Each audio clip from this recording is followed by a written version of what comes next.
Hello and welcome to Jason's Macintosh Museum. I'm Jason, your host, and today we're looking at a Macintosh IIci from 1989. Looking at the Macintosh IIci, you would think, well, it looks very much like the IIcx, doesn't it? And you'd be correct, because the IIci and IIcx are very similar in a lot of ways. For example, they both use exactly the same case, and this case, of course, is a toolless case, so it can be disassembled without any tools, and can also be oriented vertically as well as horizontally. And they also share the same interior layout of their components, such as the power supply, disk drives, and the motherboard dimensions. And in addition, both featured the Motorola 68030 CPU, and also they both offered 3 new bus slots for expansion. But that's really where the similarities ended, because the IIci offered many internal enhancements and improvements that distanced itself from the IIcx. And a lot of those were to do with performance. First of all, while the IIcx used a Motorola 68030 CPU running at 16 MHz, the IIci bumped that up to 25 MHz, which in fact made the IIci the fastest Macintosh available when it was released in September of 1989. And in addition to that, the IIci was also offered with a optional 32 kilobyte level 2 cache card, which helped to speed up the system performance even more. And on top of that, the IIci was the first Macintosh to offer built-in video, whereas on the IIcx you would have to dedicate one new bus slot for a video card. The IIci had a built-in video controller, so you didn't have to sacrifice one of your 3 new bus slots to use video. And another first for the Macintosh IIci was that it was the first Macintosh to use a so-called 32-bit clean system ROM. And what that meant was that the system ROM contained only 32-bit code, and that allowed you, in conjunction with System version 7, to address more than 8 megabytes of system memory without the need for any extra control panels or extensions. But apart from all that, you could think of the IIci really as a faster IIcx. So, some specifics on the IIci.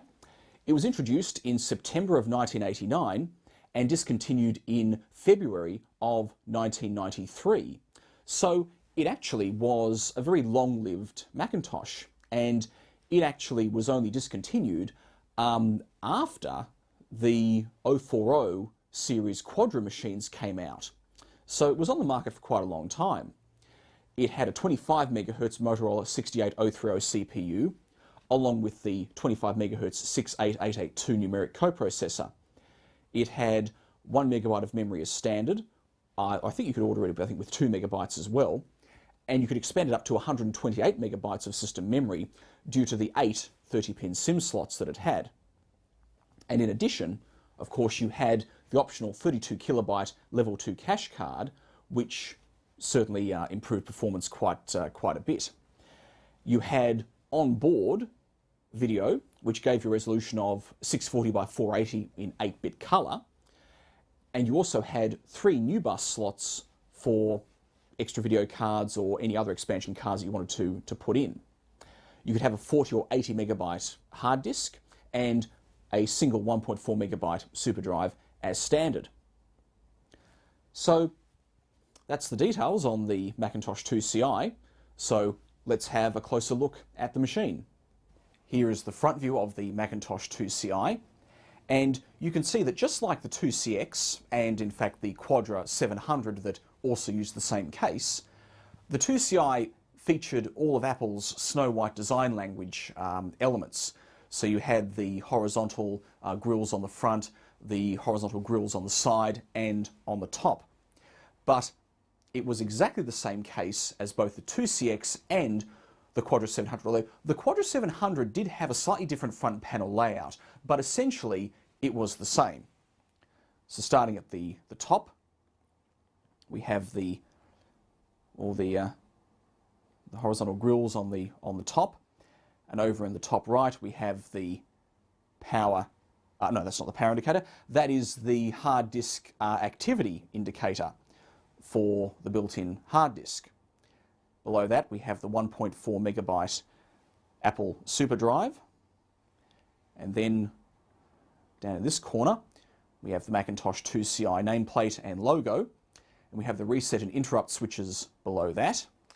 And note that the original owner of this machine had obviously stuck one of those Apple computer stickers on the front of the case, and you can see that the rest of the casing has yellowed slightly, but the area that the sticker was covering has not.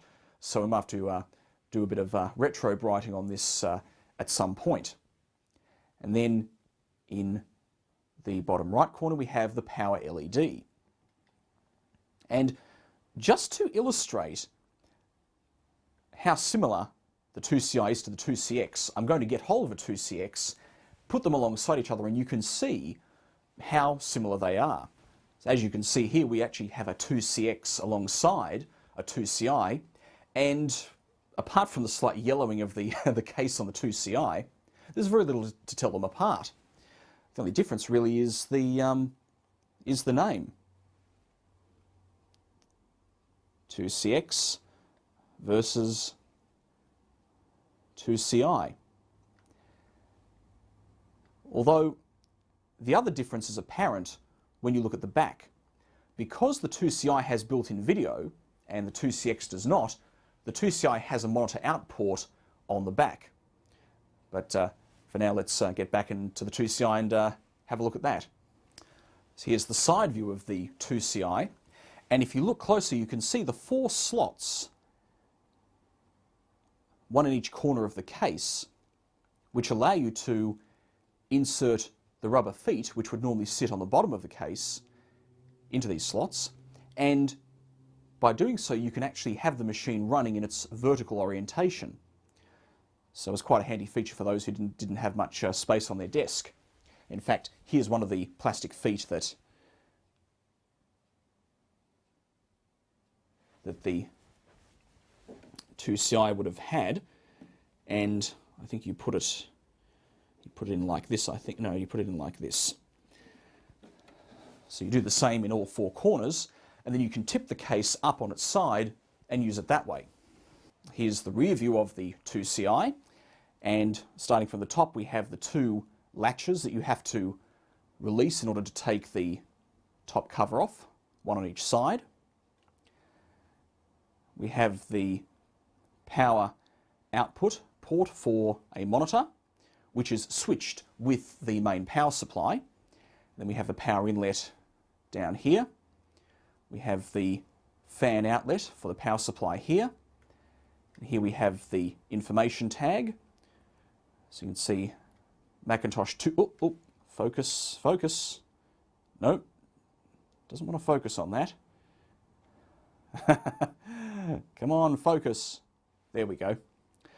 Macintosh IIci, Apple Computer 1989, assembled in USA. And here's the serial number and production information tag. So according to this would have been built in the, let's see, the 22nd week of 1991 at Apple's Fremont, California factory. There's a security cable lock over here. And over here we have the 3 new bus slots. So you can see one is occupied by, I think that's by a network card, and we also have an extra video card in this slot here. And then down here we have the power switch, and the IIci, just like the IIcx, supports soft power. So you can turn on the system either from the power switch on the keyboard or from this switch here. And just like the IIcx, you can push the switch in and rotate it to lock it in the on position, and that will ensure that if the power supply gets cut to the machine, when the power is restored, it will automatically restart. Okay. Next to that we have the external floppy drive port, and I think the IIci was one of the last models of Macintosh to use an external floppy port. Well, I think the Macintosh Classic or Classic 2 might have also had one. I'm not quite sure. I think the Classic 2 also had one. So It wasn't the last model actually, but it wasn't far off, because by this time people they didn't really need an extra floppy drive externally, because hard disks by this time were more or less universal. So then we have the external SCSI port here, external monitor port here. So that's obviously because the 2CI has built-in video. Although I should mention that it's built-in video, but it's what you'd call a shared frame buffer, whereby the video controller doesn't have its own frame buffer memory. It actually uses part of the system memory for the frame buffer. So the built-in video could impact on performance slightly. So it was always a good idea to use an external video card, as in a new bus video card, if you had one. We have the printer and modem ports here, audio out, and 2 ADB ports. So there's the back of the 2CI. So what we'll do now is we'll take it apart. Taking a Macintosh 2CI apart, or for that matter a 2CX or Quadra 700, is very, very easy, because all three machines use the same toolless case. And by that I mean that you don't have to use any tools at all to disassemble the entire system. Having said that, you often do need one Phillips head screwdriver to remove one Phillips head screw, which we'll come to in a moment, but basically all the components will simply snap together without the need for any fasteners. So the first step is to take off the top cover, release the 2 latches at the back, just lift them up carefully and tip the back of the top cover off, and it comes off. So what we have here now is just rotate this around, we have the power supply, hard disk with the floppy drive sitting beneath it, new bus cards over here, the cache card, if your 2CI has one, would sit here, memory down here, logic board, and the speaker assembly. So the next step is to take out the power supply.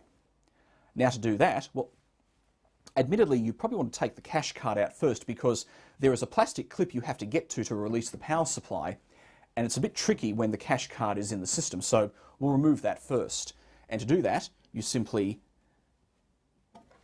rock the card back and forth to release it, and that's the cache card out of the way. So now we can take out the power supply. So there is a plastic clip that sits just here that you need to bend forwards to release. So what I normally do is get my finger down underneath the power supply, and I can feel the end of the clip, and if I push it forward, that releases the power supply, and then you can just relatched. Just release that, and then you can carefully wiggle the power supply up, just rock it side to side, and the power supply comes straight out. Now what we'll do next is remove these 2 new bus cards here. Just grab on the tab at the back to just pull them up to release them. That's one, that's a new bus Ethernet card. And then this card here is a new bus video card. So that's out. What we'll do next is take out the hard disk. Now the hard disk sits in a metal tray which is secured by 2 spring clips, one on each side here. So, well, first of all, of course, you disconnect the power and data cables, just pull them out carefully. There we are. And now we can take out the hard disk. So if we squeeze the 2 tabs inwards, like this, we can release the drive and pull it out. And don't forget to disconnect the indicator LED. Just pull that out of its holder, and the hard drive is now out. What we can do now is to unplug the SCSI data cable, just lift up on that to carefully pull it out. And the power cable is actually held in with a clip. You can see it there. So you just push on the tab to release that from the board. And we have the floppy drive data cable that you can see just there. So we can release that, just pull up on it and then pull out to remove that. So what we can now do is take out the drive carrier, which is this big plastic piece here. Now on some 2CIs and 2CXs, there is a Phillips head screw that sits just down in there. You can see it right there. Now you will have to remove that screw in order to take the drive carrier out. So I'll quickly do that now.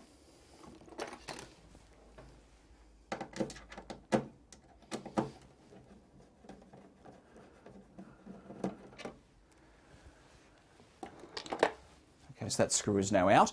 And you may find, in fact, that when these machines are disassembled, often the screw is never put back into place when it's reassembled, so you may not even have that screw there at all. But I believe it was put there really as a safety measure, so that if this plastic latch here ever became disengaged, it would stop the entire drive carrier from rattling around inside the case. So once the screw has been removed, just disengage this latch, just pull it away from the case, and then you can shift the entire drive carrier to the rearward and pull it straight out. But notice that the floppy drive is still attached. To remove that, you simply have to pull up on this little plastic clip, and while you do that, you can push the drive forwards and it separates from the drive carrier.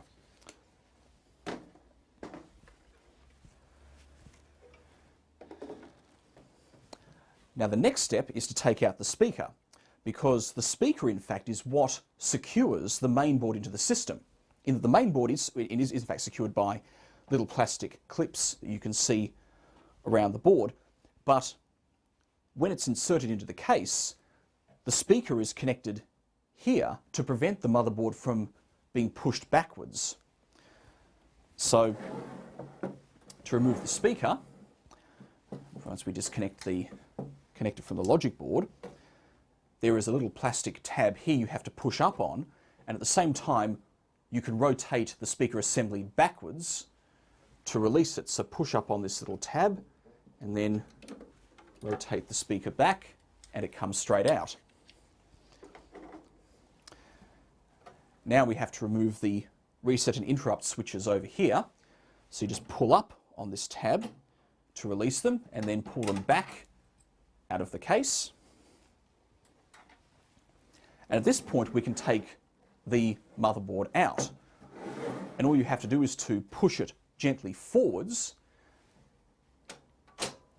And once you've done that, you can then lift up on the front and the board comes straight out. The only remaining part to remove is the light pipe for the power indicator, which is down here. So you simply lift up on the back of it and carefully move it back to release that from the case. And so now the machine is completely disassembled.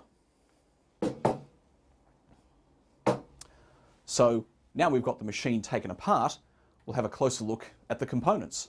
Here's the logic board out of the Macintosh IIci. So we'll have a closer look at what we've got on here. So starting from the top, we have all of the various ports up along the top. Of course, the power switch over there. And then over here we have the sound chips for left and right channels here.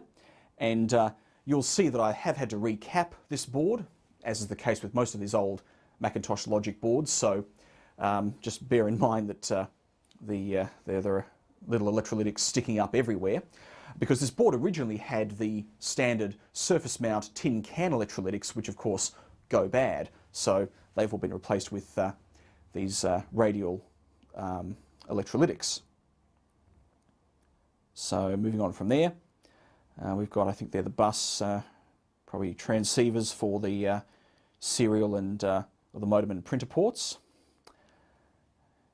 That's, I think, the serial controller chip there.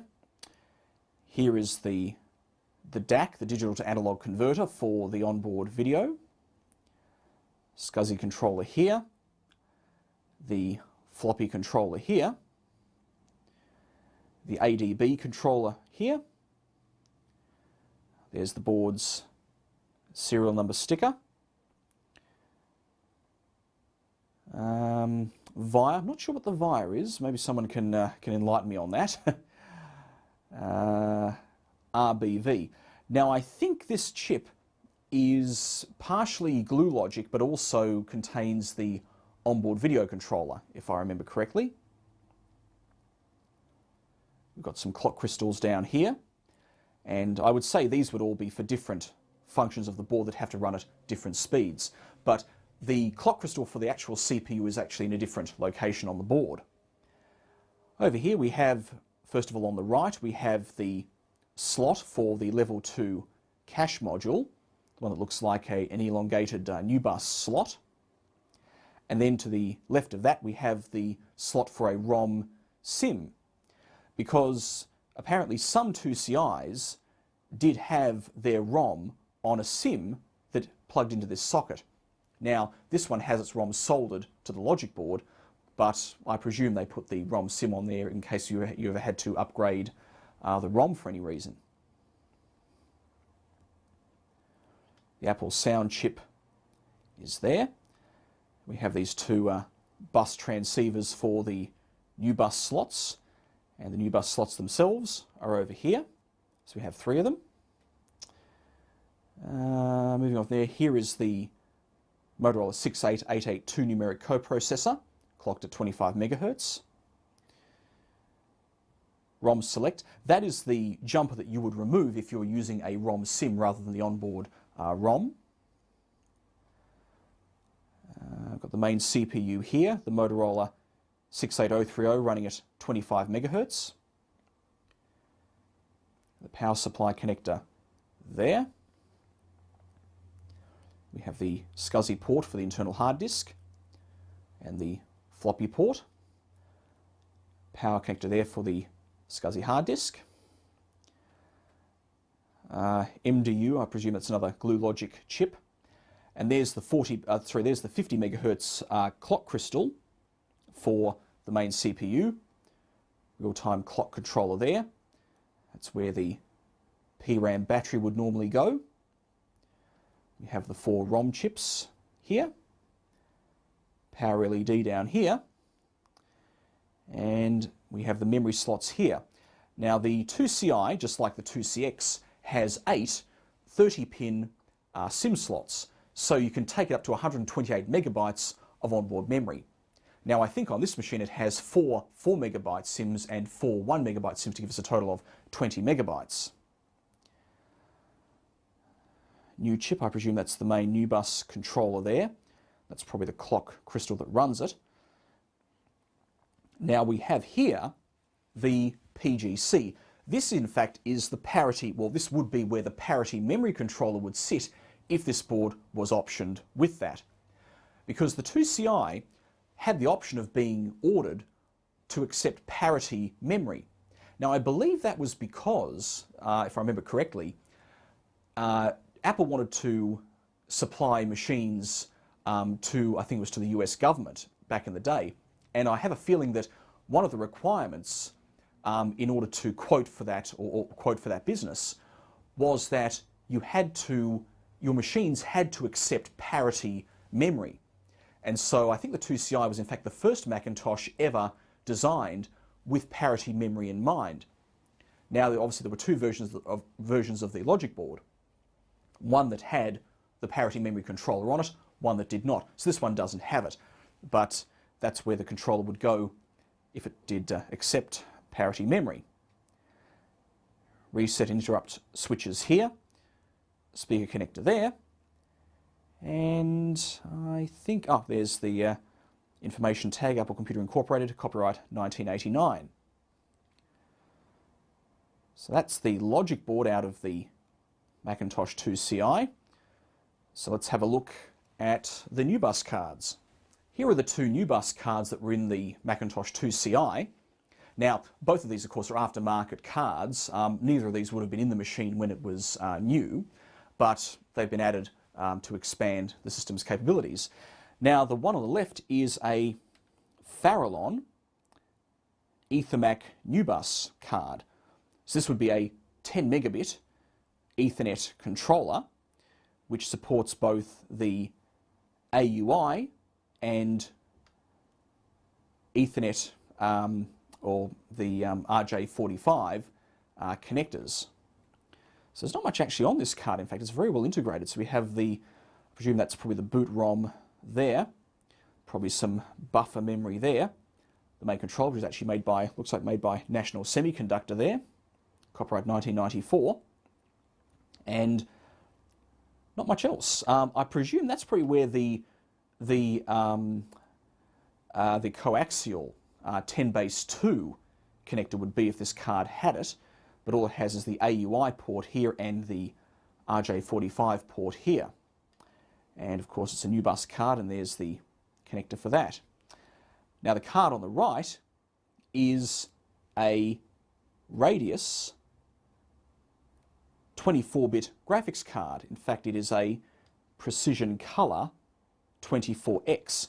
So this card allowed you to display accelerated, well actually it may not have been accelerated in fact, I'm not quite sure, but I think it might have been, but either way you could display 16.7 million colours, i.e. true colour, at resolutions I think up to 1280 by 1024 on any new bus Macintosh.